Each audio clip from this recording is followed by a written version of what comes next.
നടുവേന ഉള്ളവരോട് മെത്ത ഉപയോഗിക്കരുത് അല്ലെ, ഈ പലകെ കിടക്കണം, പിന്നെ കഴുത്തുവേന ഉള്ളവര് തലേണ വെക്കാൻ പാടില്ല.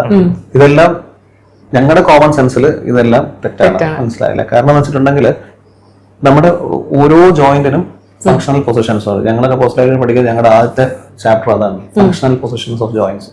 മനസ്സിലാവും. ഇപ്പൊ പിജിയുടെ സമയത്തൊക്കെ നമ്മൾ ആദ്യം ചോദിക്കുന്ന പ്രൊഫസർമാർ ആദ്യം ചോദിക്കുന്ന ചോദ്യങ്ങളാണ്. ഓരോ ജോയിന്റിനും ഓരോ ഫങ്ഷണൽ പൊസിഷനാണ്.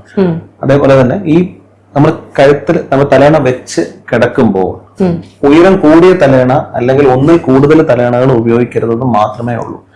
തലേണ ഉപയോഗിക്കാതെ കിടന്നിട്ടുണ്ടെങ്കിൽ നെക്ക് എക്സ്റ്റൻഷനിലായിരിക്കും, കുറച്ച് നമ്മൾ മലർന്നിട്ടായിരിക്കും കിടക്കുക. അപ്പൊ നോർമലി നമ്മുടെ കഴുത്തിന്റെ ഒരു ഫങ്ഷണൽ പൊസിഷൻ ന്യൂട്രൽ പൊസിഷൻ ആണ്. ഇത് എക്സ്റ്റൻഷൻ ആണ്, ഇത് ഫ്ലെക്ഷൻ ആണ്. അപ്പൊ ഇതിന്റെ ഇടയിൽ നിൽക്കണം. അപ്പൊ ഒന്നിൽ കൂടുതൽ തലേണ ഉപയോഗിച്ചാൽ ഇങ്ങനെ ഇരിക്കും, അത് പറ്റില്ല. വലിയ ഉയരം കൂടിയ തലേണ ഉപയോഗിക്കരുതെന്ന് മാത്രമേ ഉള്ളൂ. തലേണ വെക്കാതെ കിടന്നു കഴിഞ്ഞിട്ടുണ്ടെങ്കിൽ കഴുത്ത് എക്സ്റ്റൻഷൻ്റെ ആയിരിക്കും. അത് സയന്റിഫിക്കലി എന്താ പറയുക, തെറ്റിദ്ധാരണയാണ് ആൾക്കാരുടെ, മിഥ്യയാണ്. മനസ്സിലായി. അപ്പോ ചെറിയ പൊക്കത്തിലുള്ള ഒരു തലേണ അതില്ലെങ്കിൽ ബെഡ്ഷീറ്റ് റോൾ ചെയ്ത് മടക്കി വെച്ച് കഴുത്തിനെ ന്യൂട്രൽ പൊസിഷനിലാക്കി കിടക്കുക എന്നുള്ളതാണ്.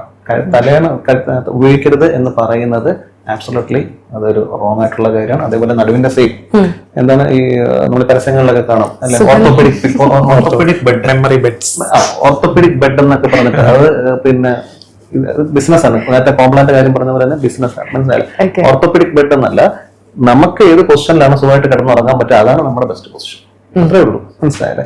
അതിനകത്ത് ഇപ്പൊ നമ്മള് ബെഡ് പിന്നെ നടുവേദന ഉള്ളവരോ ഡിസ്ക് സംബന്ധമായിട്ടുള്ള പ്രശ്നമോ സർജറി കഴിഞ്ഞവരോ ഈ സ്പോഞ്ച് പോലെ ഇങ്ങനെ കുഴിഞ്ഞു പോകുന്ന രീതിയിലുള്ള ബെഡ്സ് ഉപയോഗിക്കുന്നത് മാത്രമേ ഉള്ളൂ. സ്പ്രിംഗ് ബെഡ് പോലെയുള്ളതൊക്കെ സ്പ്രിംഗ് ബെഡ് ഒക്കെ ഉപയോഗിക്കാം, അതിനൊന്നും കുഴപ്പമൊന്നുമില്ല. അതാണ് നമ്മുടെ കംഫർട്ടാണ്. അത് ഡിപ്പെൻസ്. ഓരോ എനിക്ക് ഞാൻ ഉറങ്ങുന്ന പൊസിഷൻ അല്ലെങ്കിൽ ഞാൻ ഉപയോഗിക്കുന്ന ബെഡ് എനിക്ക് കംഫർട്ടബിൾ ആണെങ്കിൽ ഒബ്വിയസ്ലി എനിക്ക് വേദന ഇല്ലെന്നുണ്ടെങ്കിൽ എനിക്കത് ഉപയോഗിക്കാം. അത്രേ ഉള്ളൂ.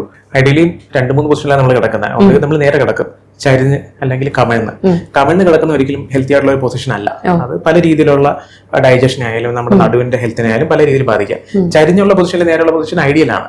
പക്ഷെ ഏത് പൊസിഷനിൽ കിടന്നാലും അവോയ്ഡ് ചെയ്യേണ്ടത് വളരെ ചുരുണ്ടുകൂടി കിടക്കുന്നതോ അല്ലെങ്കിൽ നമ്മൾ പല സിനിമയിലെ കാണുന്ന പോലെ പല ഡയറക്ഷനിൽ കിടക്കുന്നതോ ഇതൊക്കെ കഴിവതും അവോയ്ഡ് ചെയ്യാന്നുള്ളത് തന്നെയാണ്. അങ്ങനെ ഒരു ബെസ്റ്റ് പൊസിഷൻ ഇല്ല. ആൾക്ക് ഏതാണോ കംഫർട്ടബിൾ ആ പൊസിഷനിൽ കിടക്കുക എന്നുള്ളതാണ്. അത് ഒരുപാട് ചുരുണ്ടുകൂടിയുള്ള പൊസിഷനിൽ കിടക്കുന്ന ആൾക്കാരുണ്ട്. അവർക്ക് ആ പൊസിഷൻ ഇടയ്ക്കൊന്ന് ചേഞ്ച് ചെയ്യുക, ഒരു 2-3 hours ഒരിക്കൽ ഒന്ന് മലർന്ന് കിടക്കുക എന്നുള്ളത് തന്നെയാണ് ഏറ്റവും ഇമ്പോർട്ടന്റ്.